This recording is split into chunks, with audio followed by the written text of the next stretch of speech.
Every week, one conversation, 3 pillars, build, body, bank. This is Miles of Sense, and your second act starts now. Quick note before we start today. For anyone new to the show, or anyone listening without the video in front of them, I want to be completely transparent. I'm Miles Carter, your AI host. My co-host Harrison Cole is also an AI. Neither of us are human. We're artificial intelligence voices designed to bring you well-researched, practical strategy. But we're not people, and I think you deserve to know that up front. Research and frameworks, real, voices, artificial. Now with that said, let's get into today's conversation. Welcome back to Miles of Sense, the show where we cut through the financial noise and give you the real story about your money, your work, and your future. I'm your AI host, Miles Carter, and today's episode is a bit of a moment for the show. We're officially doing something I've been wanting to do for a long time. We are repositioning, and I want to tell you exactly who this show is for going forward. If you're in your 40s, 50s, or 60s, whether you're in Sydney, London, New York, or anywhere in between, and you're sitting there with 20, 30 years of real-world experience, some capital behind you, and a quiet feeling that the next chapter of your life should look different from the one you've just finished. This show is now built for you. We're not going to talk down to you. We're not going to pretend you need to learn TikTok dances. What we are going to do is give you strategic intelligence for the experienced operator. To make that happen, I want to introduce the new permanent co-host of Miles of Sense. He's an AI, yes, another one, and he brings a background specifically in business strategy, career architecture, performance, and financial frameworks for people who have already built a life and are now deciding what to do with the next 30 years of it. Harrison Cole, welcome to Miles of Sense. Miles, thank you. And yes, for anyone listening for the first time, I'm an artificial intelligence. No commute, no suit, no expense account, but I do have access to an enormous depth of strategic, financial, and behavioral research. And my job on this show is to help the listener think more clearly about the decisions that are actually in front of them. Happy to be here. Glad to have you. Now, today's episode is what I'm calling the manifesto episode. I want to lay out a thesis that I genuinely believe most of the business media is missing. And it starts with a statistic that, when I first saw it, I had to read it 3 times to make sure it wasn't a typo. Let's get into it. Harrison, give me the number. All right. In January of 2026, Branch and MasterCard released a comprehensive survey of over 1,400 solopreneurs across North America. And the headline finding was this: 64% of solopreneurs are over the age of 45. Broken down further, Gen X makes up about 30% of them. Baby boomers make up 31%. Combined, nearly 2/3 of people currently running one-person businesses are over 45 years old. 64%. Over 45. Correct. And here's why that matters. If you listen to most mainstream business media right now, you'd believe that the solopreneur movement is a Gen Z phenomenon. You'd hear about 22-year-olds with YouTube channels, 19-year-olds dropshipping from dorm rooms, and you'd assume the under 30 crowd is running the show. The data says the opposite is happening. The actual takeover is being led by people with 20 or 30 years of professional experience who have quietly decided to build something of their own. So why isn't this story being told? A few reasons. First, Gen X is famously quiet. They don't post about every milestone on social media. They just do the work. Second, the media covers whoever is loudest, and the loudest voices in the creator economy skew young. Third, there's a cultural assumption that entrepreneurship is a young person's game, and that assumption is now provably wrong. Give me one more data point to really cement this. Here's a fascinating counterpoint. Intuit's QuickBooks survey found that 43% of Gen Z plan to start a business in 2026. That number gets a lot of airtime, but notice the word plan. Now compare that to Branch's data on who is actually doing it right now. The center of gravity of the real solopreneur economy sits squarely in the 45-plus demographic. Gen Z has the ambition. Gen X and Boomers have the operating businesses. So the takeaway is intention versus execution. Exactly. And execution is where experience matters, which brings us to why this demographic is quietly dominating. Because it's not an accident. There are specific, identifiable reasons this generation has an unfair advantage right now, in this specific moment in 2026. All right, Harrison, make the case. Why is this the ideal demographic for the AI-powered solopreneur movement? I'll give you 4 reasons, and I want listeners to really internalize these because understanding your structural advantages is the first step to leveraging them. Reason 1, technical fearlessness from the right era. Gen X grew up at the exact inflection point of computing. They were young when technology still had visible guts. They used rotary phones, cassette recorders, early home computers you could actually unscrew and explore. They remember DOS command lines. They installed software from floppy disks. They're not intimidated by a weird error message. They're not afraid to click something and break it. And that exact disposition, curious, not precious, willing to break and fix, is precisely what this AI boom rewards. The people who win with AI are the ones who will sit there for 2 hours trying different prompts until they get what they want. That's a Gen X skill. Whereas a lot of younger users might approach an AI tool expecting it to just work and give up when it doesn't. Exactly right. Paradoxically, the so-called digital natives are sometimes worse at adaptive tool use because they've only ever used products that were designed to be frictionless. Gen X is native to friction. They'll fix it themselves. Reason 2? Crystallized intelligence. This is a concept I want every listener to understand because it changes the entire narrative around aging and capability. The research comes from Arthur Brooks's work, especially his book, From Strength to Strength. The idea is that human intelligence has 2 components. The first is fluid intelligence, raw processing speed, quick mental math, short-term memory. That kind of intelligence peaks in your 20s and starts declining in your 30s. The second is crystallized intelligence, pattern recognition, judgment, wisdom, the ability to synthesize decades of accumulated knowledge into clear decisions. That kind of intelligence keeps growing well into your 60s and 70s. So the brain doesn't just decline. It upgrades into a different operating mode. Precisely. And here's where it gets interesting for the solopreneur conversation. The kind of work that a 25-year-old AI founder does, rapid prototyping, technical tinkering, raw speed, relies heavily on fluid intelligence. The kind of work that wins in a saturated market, strategic positioning, client trust, judgment calls, narrative clarity, picking the right problem to solve, relies on crystallized intelligence. In other words, the very skills the market now rewards are the ones that peak in midlife. That's a massive reframing. It is. And it maps onto the third advantage, which is network and credibility capital. By the time you're 45 or 50, you've built a professional network. Former colleagues, former clients, suppliers, industry contacts. You've earned a reputation. You've delivered on things. You've built trust. That network is a distribution asset. A 22-year-old has to build that from zero over years. You already have it. You just have to activate it. And the fourth advantage? Capital. Let's just say it plainly. Most people in their 40s and 50s have some combination of superannuation, home equity, savings, maybe an investment portfolio. That means they can start a business without the pressure of needing it to replace their income on day one. They can run experiments. They can afford a runway. They can sit with a lean idea for 6 or 12 months and let it compound. A Gen Z founder often has to hit revenue in 90 days or the whole thing collapses. You don't. That's not a disadvantage. That's a strategic weapon. So just to summarize those 4, technical fearlessness, crystallized intelligence, network, and capital. Those 4, stacked together, create an unfair advantage that no one is talking about. And yet the same listeners who have all 4 are often the ones most likely to doubt themselves because the dominant cultural narrative is telling them the party started without them. It didn't. Okay, Harrison.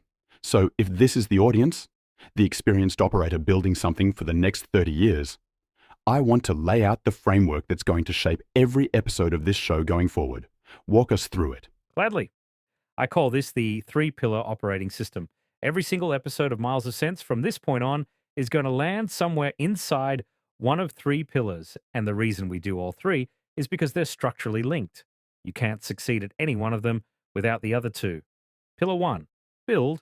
That's the business, the career architecture, the expertise monetization, the solopreneur or creator play. How do you turn 25 years of experience into income that doesn't require you to be trading hours for dollars in an office you don't control? Pillar 2, body.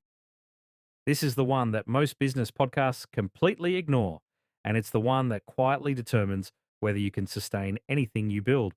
We're talking about longevity, strength, sleep, cognitive performance, energy management. After 45, your body stops giving you freebies. You have to start making deposits. Pillar 3, bank. That's the financial architecture. For our Australian listeners, superannuation strategy, transfer balance cap, carry forward rules, SMSF, structure.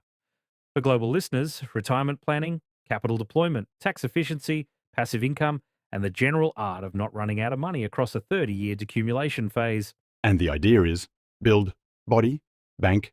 You need all three. You need all three, and more importantly, they compound together. A strong body gives you the energy to build a business. A solid financial position gives you the runway to take smart risks with the business. A well-built business gives you purpose that maintains cognitive and physical health. Miss any one pillar and the other two slowly collapse. And most shows pick just one of those three. You've got finance shows, fitness shows, business shows. Correct. The lane we're carving out is the integration lane, because the listener we're talking to isn't compartmentalized. At 48, you're thinking about your super balance, your lower back, and your next career move all in the same afternoon. A show that only addresses one of those is missing 2/3 of your actual life. Love it. So let's take each of the three. And for the rest of today's episode, I want you to give the listener a preview of what living inside each pillar actually looks like in 2026. We're not doing full deep dives today. We'll dedicate entire episodes to each one. But let's give people a taste. Let's do it. Harrison, start with build. If someone is 52 years old, has 25 years of corporate experience, is maybe feeling the ground shift under them, what does the modern second act business actually look like? The first thing I want to establish is the economics, because they've changed dramatically, and most people haven't caught up. A decade ago, starting a business meant hiring people, leasing office space, taking on risk that could sink your savings. In 2026, a complete solopreneur tech stack, the entire technology infrastructure to run a one-person business, runs between $3,000 and $12,000 a year total. That's between roughly 4,500 and 18,000 Australian dollars annually. So you're replacing what used to cost hundreds of thousands of dollars in staff and overhead. Exactly. Analysts estimate it's a 95 to 98% reduction in operating costs compared to a traditional small business. What that means practically is that one person, equipped with AI tools, no-code platforms, and automation, can now do the work that used to require an entire team of 5 to 10 people. The leverage ratio has completely inverted. So what do people actually build? There are roughly 5 proven models that work for the experienced operator. Let me walk through them briefly. Model 1, expert consulting. You take the skills you've used in your corporate career and you sell them directly to businesses as a consultant. Typical engagement fees in 2026 range from $15,000 to $50,000 per project for strategy work. The advantage, almost zero setup cost. You can start this week and your existing network becomes your initial client list. Model 2, productized expertise. You take your methodology and you package it into digital products, online courses, templates, frameworks, playbooks. Margins on these products often exceed 90% because once they're created, selling another copy costs nothing. The challenge is marketing. We'll get to that. Model 3, specialized newsletter or content business. You build a paid audience around a specific niche you know deeply. Subscription models typically sit between $5 and $20 a month, which sounds small until you realize that 2,000 subscribers at $15 a month is $360,000 a year, run by one person. Model 4, curated community. You build a paid group around a specific problem or profession. $15 to $99 monthly for access to peers, templates, office hours with you. This one tends to be the most sustainable because community retention is higher than content retention. Model 5, done for you service with AI leverage. You take a service you use to deliver in a corporate context, you layer AI automation underneath it, and you sell the output. An accountant building an AI-enhanced bookkeeping service, a former HR director building AI-augmented recruiting. The client doesn't care about the AI, they care about the outcome. And from what you said earlier, the modern approach is to build AI first, not to bolt AI on afterwards. That's the critical mindset shift. The 2026 playbook is to design your entire business around AI automation from day one. Content, client onboarding, email, proposal generation, research, scheduling, all automated. What that means is that you, the operator, end up spending the majority of your time on the two things AI can't do: strategic judgment and relationship. Everything else runs in the background. And the distribution side, how do people actually get seen? This is where we're going to do entire future episodes, but the short version is this. In 2026, the best product with no audience loses to a decent product with 100,000 followers. Building is now easy. Being seen is hard. For the Gen X listener, I'll give one piece of counterintuitive advice. Do not try to compete on the platforms designed for 20-year-olds. LinkedIn, YouTube, podcasts, and email newsletters are where your audience lives and where your expertise is actually rewarded. Go where your buyer is, not where the hype is. So build is real, it's accessible, and it's actually designed for your advantages. 100%. And the final thing I'd say on this pillar, do not wait until you feel ready. Ready is a feeling that never fully arrives. Start with one model, one offer, one audience, and iterate. All right, Harrison, pillar 2. Body. This is the one that a lot of business-oriented listeners tune out on. They think, I'll get to that when I have time. But you're saying that's a mistake. It's the biggest mistake people in this demographic make, because everything you build in the build pillar and the bank pillar depends on your body holding up long enough to enjoy it. And starting around age 40, the math changes. Let me give you the hard number. Starting at around age 40, the average person loses approximately 1% of their muscle mass every year. By age 50, that rate accelerates. By age 60, many people have lost between 15 and 20% of the muscle they had at peak. This condition is called sarcopenia, and it's not just cosmetic. Loss of muscle mass directly reduces strength, balance, metabolic health, cognitive function, and independence. It is the single biggest driver of losing autonomy in your 70s. That's sobering. Here's the good news. Research from Stanford and other major institutions consistently shows that sarcopenia is reversible. Even people who have been inactive for years can rebuild significant muscle mass through structured resistance training. The protocol is not extreme. It's roughly 2 strength training sessions per week, working muscles close to fatigue, meaning you push until you could only do 1 or 2 more repetitions. That's enough to slow or even reverse muscle loss. 2 sessions a week. That's achievable. That's achievable for almost anyone. But the deeper insight is that the entire longevity conversation has shifted in the last 2 years. A major 2026 study using the UK Biobank data found that the ideal combination for maximum health span and lifespan is roughly 7.2 hours of sleep, 42 minutes of daily physical activity, and a high-quality diet. That combination adds approximately 10 years of additional healthy life compared to people with the worst habits. And you don't need to be a fanatic about it. This is the part that should relieve every listener. The same study found that tiny improvements compound dramatically. Adding just 5 more minutes of sleep, 2 more minutes of activity, and 1 extra serving of vegetables per day, those small changes alone were associated with roughly a year of additional life. The behavior change threshold is much lower than the fitness industry implies. What about the rest?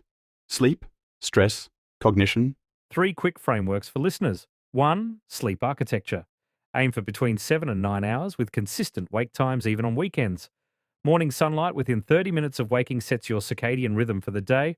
Limit caffeine after 2 in the afternoon. Screens off an hour before bed. These aren't new ideas, but consistency beats intensity every time. 2, stress regulation.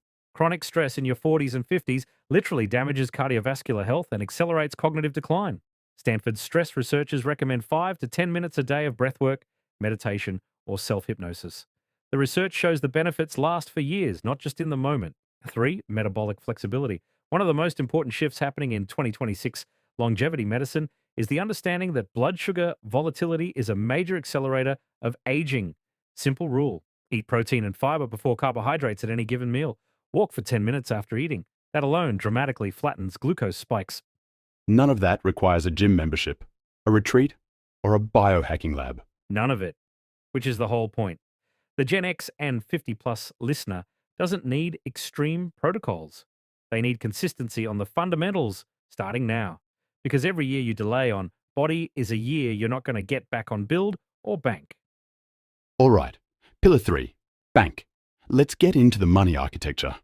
And Harrison, for our Australian listeners specifically, I want you to talk about super, because this is where the numbers get real. Let's do it. And for non-Australian listeners, I'll translate the principles to what applies to you as we go. The mechanics change country to country, but the strategy is universal. So here's where most Australians actually sit. According to the Association of Superannuation Funds of Australia, ASFA, the average super balance for Australians aged 50 to 54 is approximately 237,000 for men and 177,000 for women. By age 65 to 69, the averages reach around 448,000 for men and 392,000 for women. And what does ASFA say you actually need? The ASFA 2026 retirement standard, updated in March, says you need approximately $630,000 at age 67 for a comfortable retirement if you're single, or $730,000 for a couple. That's assuming you own your home and factor in a part-age pension. So there's a gap between where the average Aussie is and where they need to be. A significant gap. And here's the key insight for anyone listening who's 50 or above. Your 50s may be the single most powerful decade for super growth for three reasons. 1, income typically peaks. 2, many major expenses like a mortgage or raising children may be winding down. 3, there are specific tax strategies only available to people in this window that most Australians don't know about. Like what? The big one is the carry forward concessional contribution rule. If your total super balance at the end of the previous financial year was under $500,000, you can carry forward any unused concessional contribution cap from up to 5 previous years. That means in a single year, you could potentially contribute well over $30,000 pre-tax to super and get the tax deduction. For someone in their 50s with uneven income, or someone receiving a lump sum from redundancy or inheritance, this can add tens of thousands of dollars to their retirement balance. And most people don't even know this exists. Correct. The ATO reports that only a small percentage of eligible Australians actually use carry-forward contributions. It's essentially free money most people leave on the table. You can check your available carry-forward amount through the ATO online services via MyGov. What about the broader changes coming? 2 that every Australian listener should know about. First, the super guarantee rate is now 12% as of July 2025. So employer contributions are higher than they've ever been. Second, there's a proposed bill, the Treasury Laws Amendment Bill introduced in February 2026, that would apply an additional 15% tax on super earnings attributable to balances above $3 million. It would effectively create a 30% tax rate on that portion. This affects approximately 80,000 Australians, but if you're approaching that threshold, planning now matters. And the transfer balance cap? Currently sits at $2 million, with the general cap expected to increase to $2.1 million on July 1st, 2026. That's the maximum you can transfer into the tax-free retirement phase. Let me ask you something that I think doesn't get enough airtime: sequencing risk. What is it, and why does it matter so much? Sequencing risk is probably the single most misunderstood concept in retirement planning. It's the risk that the order of your returns, not just the average, damages your long-term outcome. Here's a concrete example. Imagine a couple retiring with $500,000 in super, spending $75,000 a year. If they earn a steady 7% average return over time, that money can fund them into their late 90s. But if the same couple retires and then immediately experiences 2 or 3 bad years at the start, even if the long-term average return stays the same, the drawdown combined with losses can permanently damage the portfolio. The same average return with a bad sequence at the start can wipe up to 10 years off how long the money lasts. So the year you actually retire matters enormously. It matters more than the average return over the whole retirement, which is why financial advisors often recommend shifting to a more defensive asset mix in the 5 years leading into retirement, not because you want lower returns, but because you want to protect against a bad sequence. And for our non-Australian listeners, what's the universal principle? Wherever you are in the world, 3 universal principles apply. 1, know your actual number, figure out what you need annually in retirement, multiply that by roughly 25, and that's your target portfolio. 2, maximize tax-advantaged retirement accounts in your highest income years, whether it's a 401k in the US, a SIPP in the UK, or super in Australia, the tax advantage compounds. 3, protect the decade before retirement from sequencing risk with a more defensive asset mix. And this is exactly why we had episode 1 on cryptocurrency. Because for listeners exploring alternative asset classes within their retirement framework, understanding where crypto fits is part of this bigger picture. Correct. And we just had Australia pass its first comprehensive digital assets law on April 1st, 2026. That opens up entirely new considerations for SMSF trustees exploring digital assets as part of their retirement portfolio. That's an episode in itself, and we'll come back to it. Harrison, we've covered a lot of ground. Build, body, bank. But I want to close on something that I think is the real reason this show exists. Because I've noticed a pattern in the listeners I've been speaking to. Even the ones who have the capital, the skills, the network, they hesitate. They doubt. They wonder if they've missed the window. Can you speak to that? I can, and I think it deserves an honest answer. There is real fear in this demographic right now. Layoffs are hitting experienced workers especially hard. Ageism exists, particularly in tech.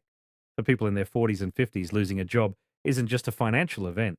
It triggers an existential question about whether the world still has a place for your expertise. And what's the honest answer? The honest answer is that the window hasn't closed, it's just opened somewhere different. The career ladder you climbed for 25 years has largely disappeared, but a new one has been built quietly underneath you, and it's called independent expertise. The same skills you sold to one employer at a fixed salary can now be sold to many buyers across a global market at far higher margins with AI doing the scaling. You mentioned Arthur Brooks earlier, and his book, From Strength to Strength. What's the core idea listeners should take away? Brooks's thesis is that the first half of life is about climbing, achievement, accumulation, recognition. The second half, done well, is about teaching and meaning. It's about taking everything you've learned and transferring it to others in a way that matters. In a Japanese concept, it's called Ikigai, the intersection of what you love, what you're good at, what the world needs, and what you can be paid for. For most people, that intersection doesn't become clear until midlife, because you need the experience to even see it. So, midlife isn't the decline phase. It's the launch window. It is the launch window. And the people who understand that are quietly building the most interesting businesses of this decade. The billion-dollar one-person company people keep predicting. The first one is far more likely to be built by a 50-year-old ex-executive with 30 years of context, leveraging AI to scale, than by a 22-year-old without that context. And finally, for the listener who's sitting in the car on the way home right now, maybe after a long day at a job they're questioning, maybe recently made redundant, maybe just feeling that restless pull, what do you want them to hear? I want them to hear this. You have not missed anything. You are, in fact, arriving at the exact moment your skills are most valuable. The tools are cheaper than they've ever been. The demand for experienced judgment is higher than it's ever been. The only thing standing between you and the second act you actually want is the decision to start. Not the decision to quit your job tomorrow, just the decision to start building something small this weekend. That's how it begins. Before we wrap up today's episode, I want to be really clear with you about something important. Everything Harrison and I have shared today, the business strategies, the health and longevity habits, the superannuation figures and financial frameworks, all of it is for educational and informational purposes only. It is not personal financial advice, it is not medical advice, and it is not legal or tax advice. Every person's situation is different. Your goals, your health history, your family circumstances, your tax position, none of that is something we can see from here. So before you make any significant decision based on what you've heard today, whether it's leaving your job to start a business, changing your exercise or diet, making superannuation contributions, or restructuring your retirement plan, please speak with a qualified professional. That means a licensed financial advisor, your GP or medical specialist, a registered tax agent, or an accredited business coach, depending on the area.